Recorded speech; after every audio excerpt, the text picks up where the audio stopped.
السلام عليكم ورحمة الله وبركاته. بص بقى يا سيدي، لو انت دلوقتي بتستلم من العملاء بتوعك شوية كده اوردرات بشكل PDF، وانت عايز بقى الاوردرات دي تبدأ تعمل شوية اناليسيز عليها عشان تعرف مين اكتر عميل وايه اكتر منتج مطلوب خلال الفترة اللي انت بعت فيها. وطبعا بقى العملاء بتوعك انت ما شاء الله الشركة بتاعتك شغالة زي الفل، فبيجي لك 100 اوردر في الاسبوع، يعني 100 ملف PDF في الاسبوع. فيجي بقى السؤال دلوقتي، انت عايز تسقط الPDFات دي جوه الاكسل عشان تعرف تشتغل في الاناليسيس بتاعتك. طبعا انا عارف بقى ما شاء الله في واحد ذكي هيجي يقول لك يا عم الموضوع بسيط، ناخد كوبي بيست كده من الPDF وارزعه جوه الاكسل والموضوع هيبقى سهل. احب اقول لك ان الطريقه دي افشل طريقه انت ممكن تعملها. ليه؟ لان انت لو خدت الكوبي بيست كده من الPDF جوه الاكسل هتلاقي المنظر ده قدامك، وبالتالي هتقعد تظبط جوه الاكسل وحلني بقى لو خلصت ال 100 اوردر. الموضوع ده كده يخلص؟ لا، ده لسه في واحد ذكي تاني يقول لك انا هحول PDF في الوورد، ومن الوورد اخد الكوبي بيست واحطه جوه الاكسل. الموضوع بسيط. احب اقول يا عم انت ذكي وزي الفل، بس الطريقه دي برضو طريقه فاشله. وليه بقى؟ لان الموضوع بسيط قوي في الاكسل، ان انت ممكن تحول PDF لاكسل وفي نفس الوقت يبقى في شكل جدول. ومش بس كده، لما تيجي تعمل ابديت على PDF يحول اوتوماتيك ويسمع جوه الجدول في الاكسل. يعني ده معناه لو انا عندي 100 ملف جوه الاسبوع اقدر ان انا احولهم بشكل سهل جدا باستخدام الاكسل. خليك معايا في الفيديو لحد الاخر بقى، عشان في اخر الفيديو حاجه جميله وطريقه حلوه قوي هتسهل عليك القصه دي جدا. يلا بينا على الاكسلايه وتعالى نشوف هنعمل القصه دي ازاي. زي ما انت شايف كده يا سيدي، دلوقتي الاكسل شيت فاضي خالص وما فيهوش اي اوردرات او ملفات. تعالى نشوف بس كده في الفولدر بتاعي اللي هو بيحتوي على برودكشن اوردرز شكل الاوردرات عامله ازاي. انا دلوقتي عندي في فولدر اسمه برودكشن اوردر بيحتوي على 5 اوردرات انتاج، والخمس اوردرات انتاج دولت لو انا جيت فتحت اوردر واحد كده اشوف ايه البيانات اللي جواه، هلاقيها بالمنظر ده. عندي رقم الPO، رقم البرودكشن اوردر، وعندي رقم العميل او اسم العميل، وعندي تاريخ الاوردر بتاعي، وبعد كده البارت نمبر، رقم البارت اللي المفروض هيروح العميل يستلمه، والكميه الانتاج، وبعد كده تاريخ التوصيل او التسليم 2/1/2024، وبعد كده المكان شرم الشيخ. تمام بقى يا عم، شرم الشيخ. المهم يعني، فعايزين ندخل بقى البيانات دي كلها جوه الاكسل. هنعمل ايه؟ في الPDF ده، وتعال نرجع للاكسل تاني. هتلاقي في عندك اوبشن اسمه داتا، دوس على الداتا. في بعد كده جيت داتا، ادوس عليها الاقي في اوبشنز كتيره جواها ماليش دعوه بيها دلوقتي. اختار اول اوبشن هو فروم فايل، وبعد كده الاقي برضو اوبشنز كتيره. اول حاجه هنعملها ان احنا ندخل ملف واحد PDF، وبعد كده اوريك تدخل ازاي كل الملفات اللي موجوده عندك. فتعالى نجرب على فروم PDF. اول ما ادوس عليها اجيب PO1001، ادوس عليه. هيبدا دلوقتي بيحمل الكونكشنز ويبدا ان هو يفتح لي الحاجه اسمها النافيجيتور. النافيجيتور هنا بقى تبدا تشوف ان انت عندك في تيبل. الصفحه بتاعت البرودكشن اوردر دي بتحتوي على جدول وعلى صوره، فانت عايز الجدول بس ولا عايز الصفحه كلها؟ بالمنظر ده هتلاقي هنا في اوبشن ان هو عايز تضيف الصوره معاه جوه الاكسل. طب انا دلوقتي عايز حقيقي جدول بس، عايز البيانات اللي جوه الPDF، فانا هختار التيبل. وعندي طبعا اوبشن سيلكت مالتيبل ايتمز لو انا عندي اكتر من جدول جوه الPDF، بس انا مش محتاجه دلوقتي. فهختار اول حاجه التيبل، وبعد كده اروح دايس لود. تعالوا نشوف الPDF هيخش جوه الاكسل ازاي. ظهر معايا دلوقتي بشكل جدول، ودلوقتي بقى عندي على الجنب كده حاجه اسمها كويرز اند كونكشنز. كويرز اند كونكشنز بيقول لك ان الPDF اللي انت حاططه جوه الاكسل هو متلنك دلوقتي حضرتك مع الاكسل، وتقدر تعمل ابديت في اي وقت على الPDF يسمع اوتوماتيك على الاكسل. تعالى اوريك ده ازاي. طبعا انا لو جيت هنا دلوقتي بدات ان انا عايز اعدل الاوردر كوانتيتي، فانا هدخل الPDF احولها لوورد وابدا اعدل عليه. وان شاء الله ده كده في فيديو جاي هعمله لك ازاي تحول من PDF لوورد بخطوات سهله جدا من غير ما تحتاج لاي ويب سايت اصلا. طيب تعالى بس نعدل دلوقتي كده على الاوردر كوانتيتي ونشوف النتيجه بتاعه التعديل ده هتسمع في الاكسل ولا لا. انا عايز والله الكميه بتاعت الانتاج بتاعتي تبقى 2000 ونص، فانا فاتح هنا PO1001. اتاكد بس ان هو مش مفتوح PDF، خد بالك. طيب انا دلوقتي فتحت وورد وبدات ان انا عايز اعدل 200 ل 2000 ونص، وبعد كده اعمل فايل سيف از، بعد كده في الPC وافتح البرودكشن اوردر في نفس المكان بتاع الفولدر، خد بالك، وبنفس المسمى اللي هسميه ل PO1001 اللي هو كان موجود قبل كده. اختاره من هنا اصلا، وبعد كده ادوس سيف. دوس سيف يا معلم، يديك رساله كده ان الملف ده موجود اصلا في الفولدر، فاقول له مالكش دعوه، خليك في حالك، انا هدوس اوكي. هيبدا ان هو كده يحمل لحد ما يفتح لي شكل الداتا بعد التعديل في البي دي اف. اقفل البي دي اف مش عايزه خالص، ننزل الوورد ده مش محتاجه برده.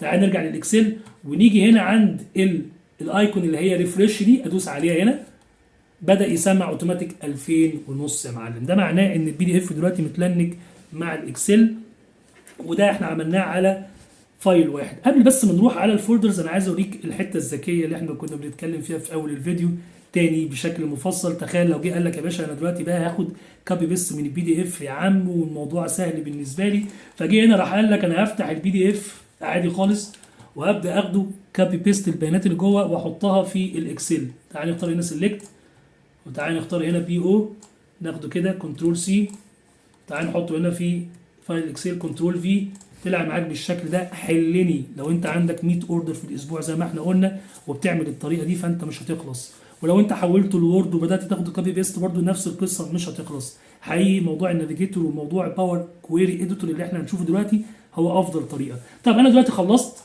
الجزء بتاعي وحطيت الملف البي دي اف ده، خلاص كده تمام حلو قوي. تعالى بقى وريني ازاي هتدخل مجموعه ملفات مره واحده جوه الاكسل وتقدر تساعدك في الاناليسيس بتاعتك. شيل ده خالص مش عايزينه يا باشا، اعمل ديليت الورك شيت دي وفي الكولز اند كونكشنز وابدا على صفحه بيضاء. حلو. طيب دلوقتي هنبدا ندخل الفولدرات بقى، نفس القصه، داتا جيت داتا، بعد كده فروم فايل، بدل بي دي اف خد فولدر. هدوس على الفولدر دي هيبدا يقول لي فين الفولدر اللي انت عايز تدخله حضرتك، ابدا اقول له والله موجود هنا، موجود هنا، تمام تمام تمام. في البرودكشن اوردر افتحه، ايه ده مفيش اي فايلات بي دي اف، عادي خالص ما تقلقش، اثبت زي ما انت يا باشا، دوس اوبن. بعد كده هيظهر عندك الشكل ده بيقول لك ان الباص ده بيحتوي على كذا ملف بي دي اف. عندك هنا اوبشنز بقى، في لود، في كومباين، في ترانسفورم داتا. ركز بقى في القصه دي. طبعا انت لو دوست لود كده على طول زي الفل هيظهر لك الداتا بتاعتك بالشكل ده ومش ده اللي انت عايزه. نيجي لكن هتلاقي في ترانسفورم داتا برده مش ده اللي انت عايزه، اختار الاوبشن اللي هو كومباين. لما تيجي تختار الدروب ليست بتاعت كومباين هتلاقي في اوبشنز كتير عندك، كومباين وترانسفورم داتا او كومباين ولود، اختار اول واحده. ركز لان انت عايز تعدل شكل الجدول بتاعك عشان تعرف تخرج منه الداتا الصحيحه. طيب كومباين اند ترانسفورم داتا، يلا يا عم وريني هتعمل ايه.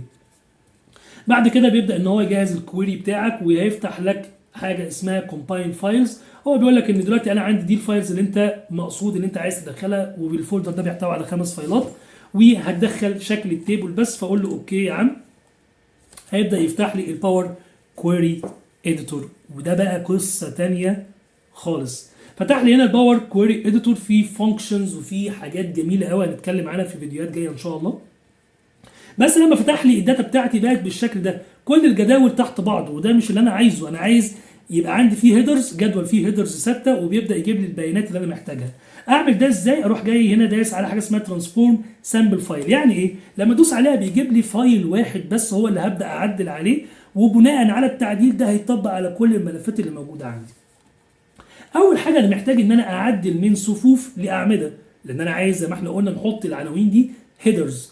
فهعمل ايه؟ هلاقي عندي في اوبشن اسمه ترانسفورم هنا في اوبشن اسمه ترانسبوز. زي ما انت شايف كده هتلاقي بيحول من صف لعمود، ادوس عليه بدا ان هو يحول لي الصفوف لاعمده زي ما احنا عايزين. بس برضو لسه في مشكله، انا عندي الهيدرز كولوم 1 كولوم 2 كولوم 3، انا مش عايز كده يا باشا، انا عايز ابدا احط الاسماء دي هي تبقى الهيدرز بتاعي.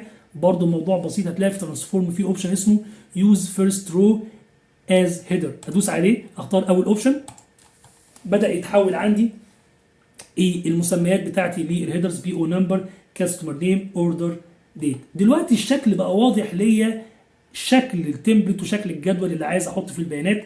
فاعمل ايه؟ هتلاقي هنا في حاجه اسمها ابلايد ستيبس. ابلايد ستيبس هنا بقى هتلاقي في كل خطوه متسيفه يا معلم عشان تقدر توصل للخطوات بالسيكونس اللي انت مشيت بيه.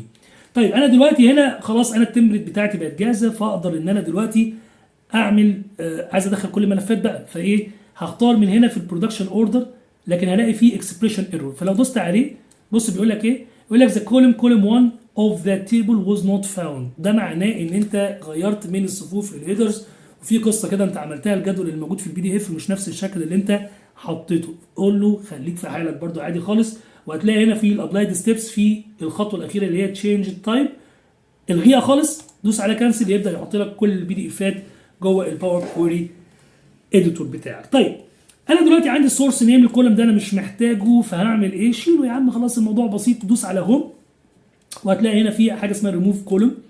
اختار ريموف كولوم، اتشالت خالص من عندي. واتاكد ان الداتا والارقام بتاعتي الفورماتنج بتاعها مظبوطه. ادوس كنترول ايه واختار في ترانسفورم تاني، هتلاقي حاجه اسمها ديتكت داتا تايب، دوس عليها. دلوقتي بدا يظبط لي الداتا بتاعتي. اتاكد ان الشكل التمبلت والجدول مظبوط قبل ما اعمل لود. يلا بينا نعمل كلوز اند لود ونشوف شكل الملفات لما تتحط جوه الاكسل هتبقى عامله ازاي. كلوز اند لود يا باشا. طبعا دلوقتي بدأ يحمل الجدول بتاعي وطلع معايا بالشكل ده، وده اللي انا عايزه. الحته بقى الجميله كنت سايبها لك في اخر الفيديو، هو ان انت ممكن تعمل القصه دي لاي ملف بي دي اف من غير ما تعمل الخطوات دي تاني. ازاي؟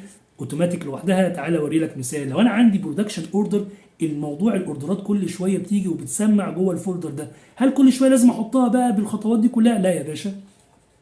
حضرتك بالباور كويري اديتورز وبالكونكشنز اللي انت عملتها جوه الاكسل، لو انا جبت اي فايل تاني او اي برودكشن اوردر جديد هنا على سبيل المثال وحطيت كنترول في، المفروض ان هو بقى جوه الفولدر بتاعي. تعال نشوف كده بقى هنا في الباور كويري. لو انا جيت عند برودكشن اوردرز اللي هو الفولدر اللي بيحتوي على كل الملفات دي ودوست هنا ريفرش، بدا يسمع ايه؟ الاوردر الجديد معايا. طيب انا عايز اعمل الكلام ده بقى لان البرودكشن اوردرز بيجي لي كتير قوي، برضو لازم اخش عند الفولدر واعمل ريفرش؟ لا، انت ممكن تعمل اوتوماتيك ريفرشمنت. ازاي يا باشا؟ حضرتك هتيجي تعمل هنا كليك يمين وتدوس على بروبرتيز، هيفتح لك الخانه اللي قدامك دي. قول له ريفرش افري 60 minutes 30 minutes زي ما انت عايز، نص ساعه ساعه، على حسب انت الشركه بتاعتك شغاله عامله ازاي والاوردرات بتجيلها كل قد ايه. وده هيسهل العمليه عليك جدا جدا جدا. ولحد هنا كده الفيديو بتاعنا انتهى، ويا رب يكون الطريقه دي تساعدك في ان انت تنجز شغلك بشكل كويس قوي، فهتخليك برودكتيف وهتخليك افيشنت وابهر الناس اللي انت شغال معاهم. ولو انت بتشتغل لشركتك فانت بالتالي هتقدر توفر وقت كتير قوي عشان تعمل حاجات تانية مفيدة برضو. فالكلام ده هيساعدك في الاناليسيز. تابعني في القناة بتاعتي ان شاء الله لكل ما هو جديد، واشوفك على خير. السلام عليكم.